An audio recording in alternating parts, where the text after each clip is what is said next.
이제 하나님의 말씀 함께 보시겠습니다. 요한계시록 1장 9절부터 20절까지 말씀입니다. 요한계시록 1장 9절부터 20절까지를 함께 합독하도록 하겠습니다. 함께 읽겠습니다. 시작. 나 요한은 너희 형제요 예수의 환난과 나라와 참음에 동참하는 자라. 하나님의 말씀과 예수를 증언하였으므로 말미암아 반모라 하는 섬에 있었더니 주의 날에 내가 성령에 감동되어 내 뒤에서 나는 나팔 소리 같은 큰 음성을 들으니 이르되 내가 보는 것을 두루마리에 써서 에베소, 서모나, 버가모, 두아디라, 사데, 빌라델비아, 라오디게아 등 7 교회에 보내라 하시기로 몸을 돌이켜 나에게 말한 음성을 알아보려고 돌이킬 때에 7 금촛대를 보았는데 촛대 사이에 인자 같은 이가 발에 끌리는 옷을 입고 가슴에 금띠를 띠고 그의 머리와 털의 희기가 흰 양털 같고 눈 같으며 그의 눈은 불꽃 같고 그의 발은 풀무불에 단련한 빛난 주석 같고 그의 음성은 많은 물소리와 같으며 그의 오른손에 7 별이 있고 그의 입에서 좌우에 날선검이 나오고 그 얼굴은 해가 힘있게 비치는 것 같더라. 내가 볼 때에 그의 발 앞에 엎드러져 죽은 자같이 되매 그가 오른손을 내게 얹고 이르시되 두려워하지 말라. 나는 처음이요 마지막이니 곧 살아있는 자라. 내가 전에 죽었었노라. 볼지어다 이제 세세토록 살아있어 사망과 음부의 열쇠를 가졌노니 그러므로 내가 본 것과 지금 있는 일과 장차 될 일을 기록하라. 내가 본 것은 내 오른손의 7 별의 비밀과 또 7 금촛대라. 7 별의 7 교회 사자요 7 촛대는 7 교회니라. 아멘. 오늘 우리가 함께 읽은 본문에는 요한이 계시록을 쓰게 된 계기가 되었던 사건이 기록되어 있습니다.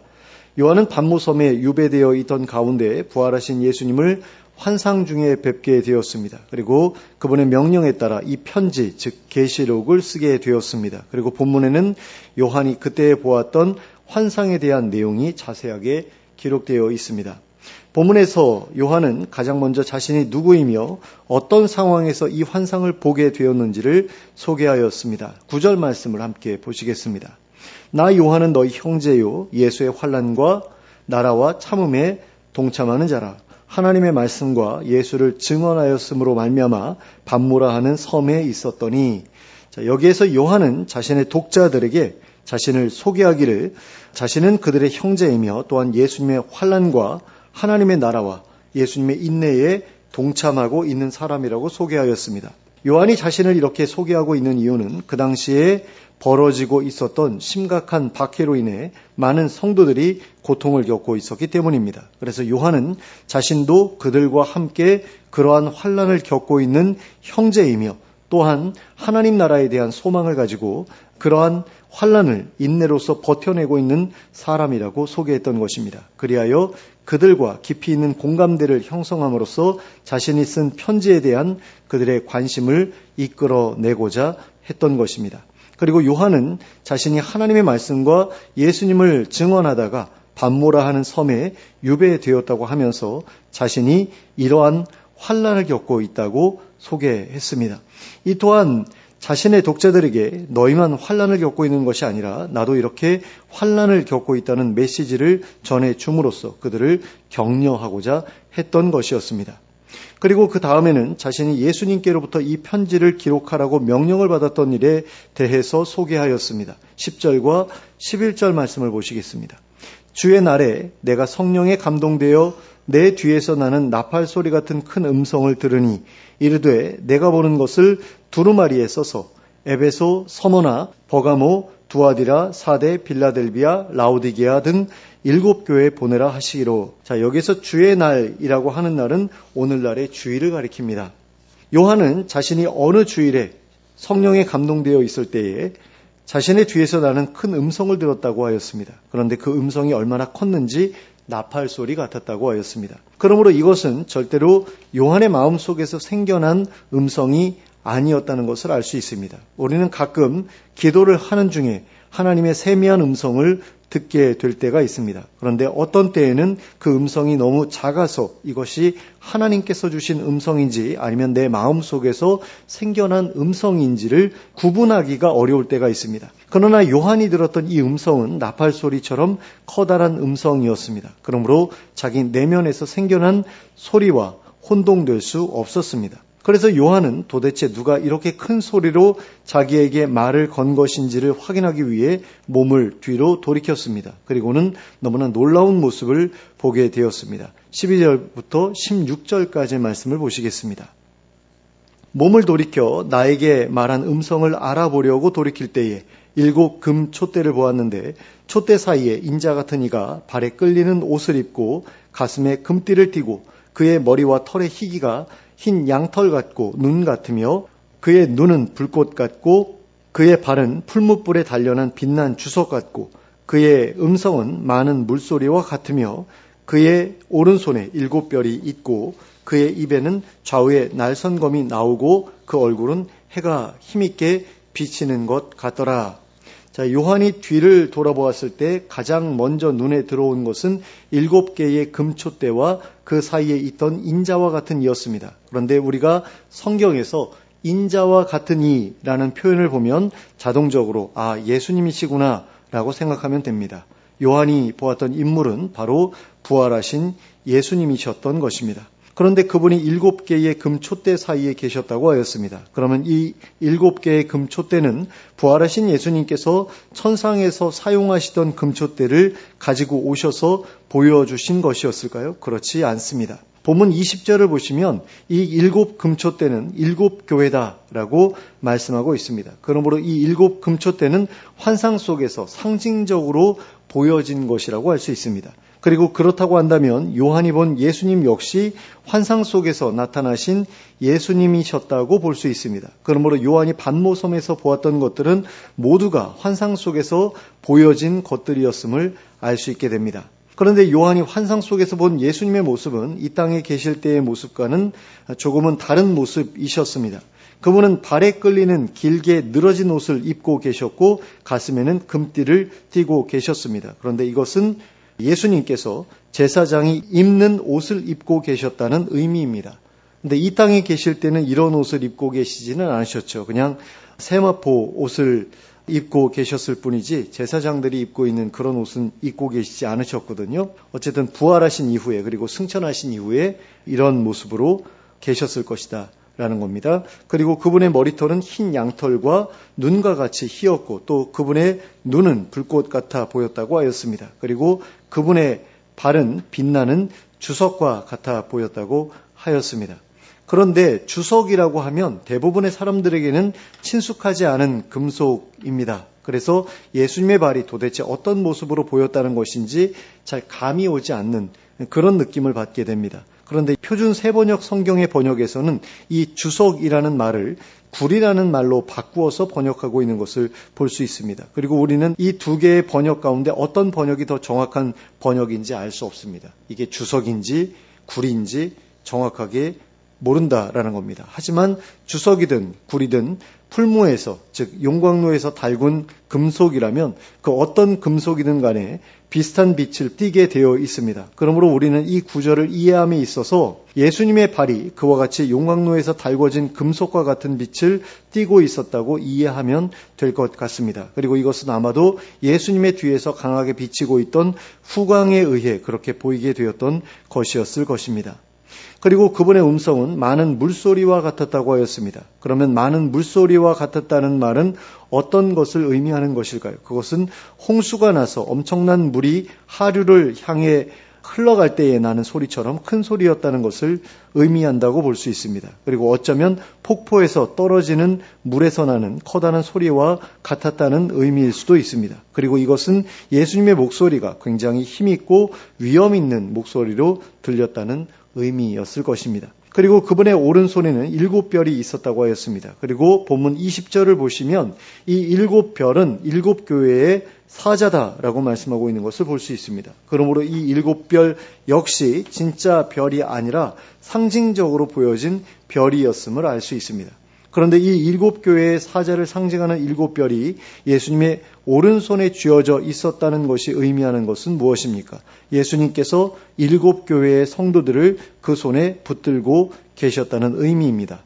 그러니까 서유기에서 손오공이 부처님 손바닥에서 벗어나지 못했던 것처럼 7교회의 성도들도 예수님의 손바닥 안에 붙들려 있었다는 의미인 것입니다. 그리고 이것은 그들 모두가 예수님의 보호와 인도하심 가운데 있었다는 의미라고 볼 수 있습니다. 그리고 그분의 입에서는 좌우에 날선검이 나오고 있었다고 하였습니다. 그런데 이런 모습은 도저히 상상이 가지 않습니다.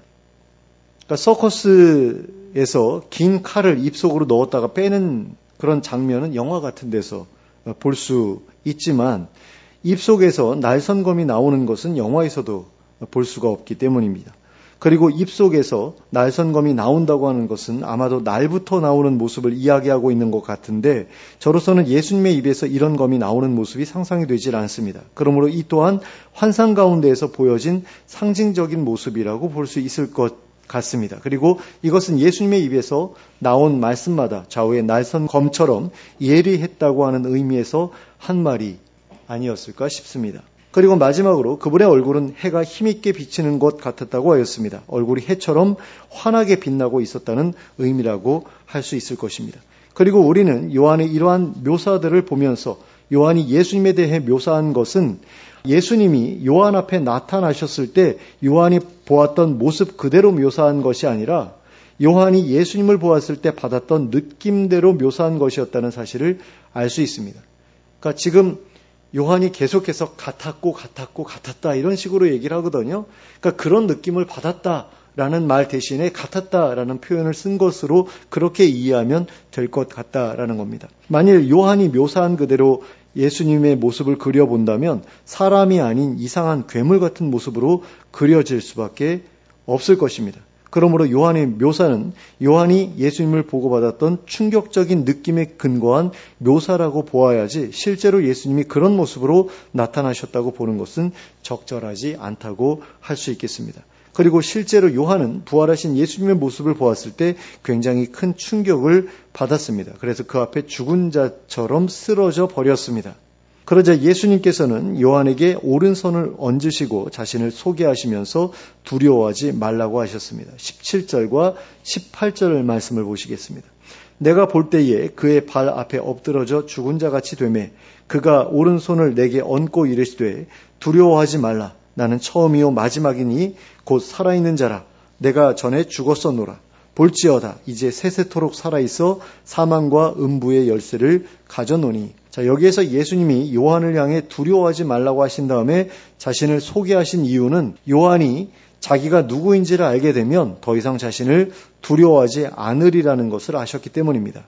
요한은 예수님께서 이 땅에 계셨을 때에 예수님과 더불어 매우 친밀한 관계를 누리고 있었던 사람이었기 때문입니다. 그래서 예수님께서는 그를 향해 내가 전에 죽었었지만 이제는 살아있는 자라고 말씀하셨습니다.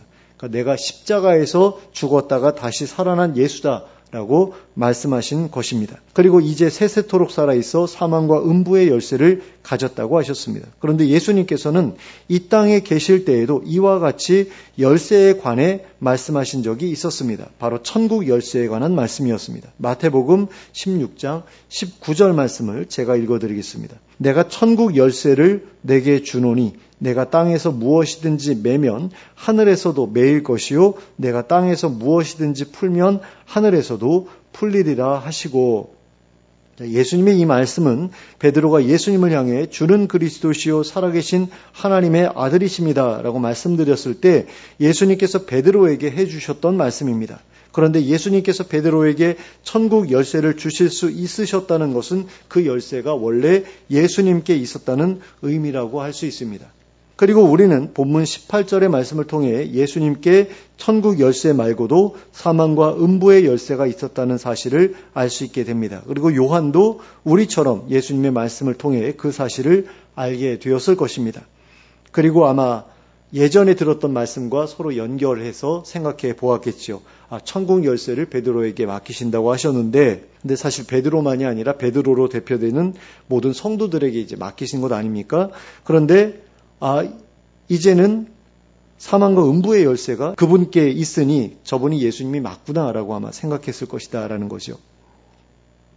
그래서 자신이 보고 놀랐던 그분이, 그리고 자신에게 오른손을 얹고 계신 그분이 바로 부활하신 예수님이라는 사실을 분명하게 알아차렸을 것입니다. 그리하여 부활하신 예수님을 더 이상 두려워하지 않게 됐을 겁니다. 오히려 반갑게 생각하게 되었을 것입니다. 그런데 왜 예수님께서는 여기에서 사망과 음부의 열쇠가 자신에게 있다고 말씀하셨을까요? 그리고 왜 자신을 처음이요 마지막이라고 소개하셨을까요? 그리고 왜 자신이 세세토록 살아있는 자라고 밝히셨던 것일까요? 이것은 모두 다 이 책의 독자들이 처해 있었던 상황 때문이었습니다. 그들은 현재 로마로부터 엄청난 박해를 받고 있는 상황이었습니다. 특히나 그들을 두렵게 했던 것은 죽음에 대한 공포였습니다. 그들은 언제 로마인들에게 붙잡혀가서 죽임을 당할지 모르는 상황 가운데 있었습니다. 그리고 늘 두려움에 떨었습니다. 예수님께서는 그런 상황 가운데 있는 성도들을 향해 사망과 음부의 열쇠가 자신에게 있다고 말씀하셨습니다. 그들의 죽음을 결정하는 것은 로마인들이 아니라 바로 자신이라는 것을 말씀하고자 하심이었습니다. 또 자신이 세세토록 살아있다고 말씀하신 이유도 자신이 그들로 하여금 세세토록 살아갈 수 있게 해 주실 수 있는 존재임을 알려주시기 위함이었습니다. 그리고 자신이 처음이요 마지막이라고 말씀하신 이유는 그들의 마지막을 결정하는 것이 자신에게 달려있음을 알려주시기 위함이었습니다. 그러므로 이러한 예수님의 자기 소개는 당시에 핍박받는 성도들에게 커다란 위로와 격려가 되었을 것입니다. 그리고 이렇게 자신을 소개한 예수님께서는 이어서 다음과 같이 말씀하셨습니다. 19절 말씀입니다. 그러므로 내가 본 것과 지금 있는 일과 장차 될 일을 기록하라. 자, 이 말씀은 11절에 기록되어 있는 말씀의 반복이라고 볼 수 있습니다. 예수님께서는 11절에서 내가 보는 것을 두루마리에 써서 소아시아의 7 교회에 보내라고 하셨습니다. 그런데 19절에서도 내가 본 것과 지금 있는 일과 장차 될 일을 기록하라고 하셨습니다. 그리고 그 이유는 11절에서 말씀하신 것처럼 소아시아의 7 교회에 보내기 위해서였다고 할 수 있습니다. 그런데 19절의 맨 앞부분에서 그러므로라는 접속 부사를 사용하고 있는 이유는 무엇일까요? 예수님의 자기소개와 요한이 편지를 써야 하는 이유 사이에는 과연 어떤 연관이 있기에 그러므로라는 접속 부사를 사용해서 두 내용을 연결하고 있는 것일까요? 예수님의 자기소개가 7 교회의 성도들에게 꼭 필요한 메시지였기 때문입니다. 예수님의 자기소개가 7 교회의 성도들에게 위로와 격려가 되는 메시지였기 때문입니다. 또한 요한이 본 예수님의 모습 역시 7 교회의 성도들에게 위로와 격려가 되는 모습이었기 때문입니다. 그래서 예수님께서 요한으로 하여금 그가 본 예수님의 모습에 대한 내용과 예수님이 말씀하신 내용을 7 교회에 써서 보내라고 하신 것입니다. 그리함으로 그들이 그 편지를 읽으면서 위로와 격려를 받을 수 있게 해주라고 하신 것입니다. 그리고 끝으로는 요한이 보았던 7 별과 7 촛대가 상징하는 바가 무엇인지에 대해 설명해 주셨습니다. 20절 말씀을 보시겠습니다. 내가 본 것은 내 오른손의 7 별의 비밀과 또 7 금촛대라. 7 별은 7 교회의 사자요 7 촛대는 7 교회니라. 자, 예수님께서 7 촛대와 7 별의 의미에 대해 설명하신 이유는 그 설명 역시 7 교회의 성도들에게 위로와 격려가 되는 말씀이었기 때문입니다. 요한이 본 환상에서 예수님은 7 촛대 사이에 계셨습니다. 그리고 이것은 20절에 기록된 말씀에 따르면 예수님께서 7 교회 사이에 계신다는 의미였습니다. 그리고 예수님께서 7 교회 가운데 계신다라는 사실은 극심한 박해로 고통받는 가운데 예수님께서 우리와 함께 하지 않으신다고 생각하게 되었을 성도들에게 커다란 위로와 격려가 되었을 것입니다. 또한 요한이 본 환상에서 예수님의 오른손에는 7개의 별이 쥐어져 있었습니다. 그리고 이것은 20절에 기록된 말씀에 따르면 예수님께서 7 교회의 성도들을 오른손에 붙들고 계신다는 의미였습니다. 그리고 예수님께서 7 교회의 성도들을 오른손에 붙들고 계신다는 것은 예수님께서 7 교회를 잊지 않으셨고 그 성도들을 보호하고 계시며 인도하고 계신다는 의미라고 할 수 있습니다. 그러므로 극심한 박해 가운데 있으면서 예수님께서 우리를 잊으셨다고 생각하게 되었을 성도들에게 이 말씀은 커다란 위로와 격려가 되었을 것입니다. 그러므로 예수님께서 요한을 향해 내가 본 것과 지금 있는 일과 장차 될 일을 기록하라고 하신 이유는, 그리고 그 쓴 것을 7 교회에 보내라고 하신 이유는 박해받는 성도들에게 위로와 격려를 전하기 위해서였던 것이 분명합니다. 그런데 이러한 명령에 담겨있는 예수님의 마음은 1세기를 살았던 성도들만을 향해 가지고 계셨던 마음이 아닙니다. 예수님께서는 오늘날을 살아가고 있는 성도들을 향해서도 이와 동일한 마음을 가지고 계십니다. 그분은 박해 가운데 있는 성도들에 대해서만이 아니라 다양한 이유로 인해 고통당하고 있는 성도들에 대해서도 위로와 격려의 말씀을 전해주고 싶어 하십니다. 그분은 소망을 잃고 절망 가운데에서 허우적거리는 성도들을 다시 일으켜 세우고 싶어 하십니다. 그래서 요한에게 이 편지를 쓰게 하셨던 것입니다. 이 편지는 1세기에 살았던 소아시아의 7교회의 성도들만을 위해 쓰여진 편지가 아닙니다. 이 편지는 사탄으로 인해 망가져버린 세상 속에서 고통받고 있는 하나님의 백성들, 특히나 망가져버린 사회 속에서 고통받고 있는 하나님의 백성들을 위로하시고 격려하시기 위해 쓰여진 편지입니다. 그러므로 이 편지에 기록된 내용들을 통해 하나님의 위로와 격려를 경험하는 여러분들이 되시기 바랍니다. 그분이 우리 사이에 계실 뿐 아니라 우리를 당신의 오른손에 붙들고 계시다는 사실을 잊지 않는 여러분들이 되시기 바랍니다. 그리고 그분이 세세토록 살아계실 생명의 주인이시요 사망과 음부의 열쇠를 가지고 계신 분이심을 기억하고 그분이 끝났다고 하시기 전까지는 그 어떤 것도 끝난 것이 아니라는 사실을 기억하는 여러분들 되시기를 바랍니다. 그리하여 살아있는 동안에 절대로 낙심과 절망에게 틈을 내어주지 않는 여러분들이 되시기 바랍니다. 그리하여 예수님의 위로와 격려를 힘입어 새로운 삶을 시작해내는 여러분들이 되시기를 예수 그리스도의 이름으로 축원합니다. 함께 기도하겠습니다. 사랑과 은혜가 풍성하신 하나님 아버지, 요한에게 계시록을 쓰게 하신 예수님의 마음을 저희에게도 알게 해 주시길 원합니다. 환난 가운데 있는 사람들을 향한 예수님의 안타까움을 알게 하시고 두려움 가운데 있는 사람들에게 용기를 주고자 하시는 예수님의 마음을 알게 하여 주시길 원합니다. 그리고 예수님께서 저희에게 어떤 분이신지를 온전히 깨닫게 하여 주시옵소서. 예수님께서 세세토록 살아계시는 분이시며 사망과 음부의 열쇠를 가지고 계신 분이시며 세상의 처음과 마지막을 결정하시는 분이심을 깨닫게 하여 주시옵소서. 그리고 그 예수님께서 저희 가운데 계시며 저희를 오른손으로 붙들고 계심을 깨닫게 하여 주시옵소서. 그리하여 죽음에 대한 두려움과 또 실패에 대한 두려움에서 벗어나 이 세상을 더욱더 힘있게 살아갈 수 있게 하여 주시옵소서. 예수 그리스도의 이름으로 기도하였습니다. 아멘.